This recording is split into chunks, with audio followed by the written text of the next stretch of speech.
Today was a total car crash for the Chancellor, Rachel Reeves. So she went to Rochdale to make a big announcement about transport spending. And the workers behind her lost the will to live. The lifeblood of growth and therefore of living standards. The single greatest barrier that businesses told me was standing in their way. And put simply, our plan, the central barrier to economic growth has been underinvestment. A stunning development just rocked the political world. Rachel Reeves, Chancellor of the Exchequer, has reportedly been stripped of her personal fortune by the Supreme Court following a bombshell inheritance tax scandal. The story is unraveling fast, and it could have massive implications not just— Look, Rachel Reeves is surely going to raise your taxes. She has to.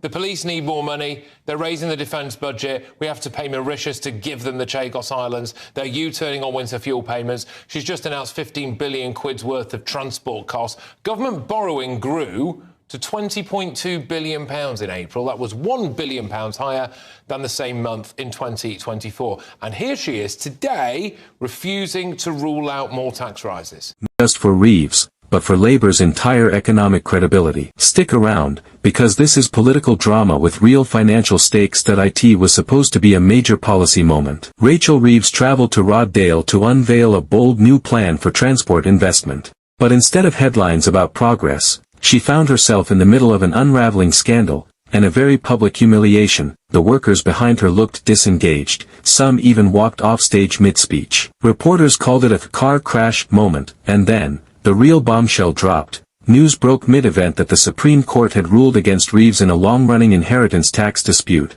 one that critics say she tried to keep under wraps. So what's the scandal all about? According to leaked documents and court filings, Rachel Reeves allegedly failed to declare key assets tied to a family inheritance. Those assets, valued in the millions, were allegedly moved through legal loopholes to avoid substantial inheritance taxes. The Supreme Court, after months of review, ruled that Reeves had benefited from aggressive tax avoidance schemes that directly violate the spirit, if not the letter, of UK tax law. No one, regardless of office, is above the law.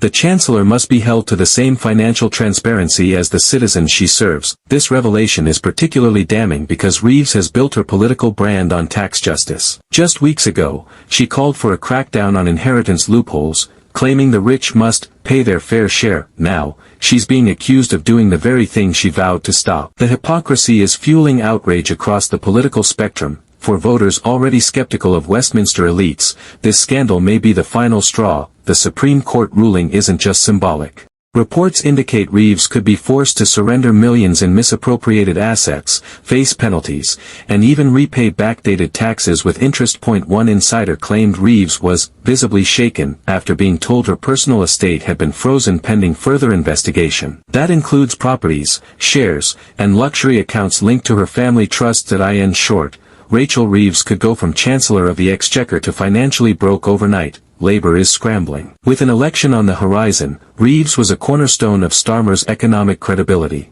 Now, her scandal threatens to drag the entire party into chaos. There are growing calls within the party for her resignation. Some MPs are reportedly refusing to campaign alongside her until the matter is resolved. And the opposition? They're already using this as a rallying cry, painting Labour as no different from the elite establishment they claim to fight. This scandal is far from over. Investigators are now looking deeper into Reeves' financial history, and some are suggesting this could trigger a wider probe into undisclosed assets among MPs. Legal experts say the Supreme Court ruling sets a precedent, one that could impact how every politician is held accountable going forward. And with public trust in government already at an all-time low, the question is, will this ignite a political reckoning? Or will it all be buried under bureaucracy and spin? So now it's your turn. What do you think about this inheritance tax bombshell? Should Rachel Reeves step down? Was this a genuine mistake, or a calculated dodge? And how will this scandal shape the next election? Drop your thoughts in the comments. We're tracking every development as it unfolds. Don't forget to like this video, hit subscribe, and turn on notifications for real-time updates on the UK's political landscape. Until next time, stay sharp, stay informed, and stay skeptical. Like this video and subscribe my channel for latest political updates. Thanks for watching and support my channel.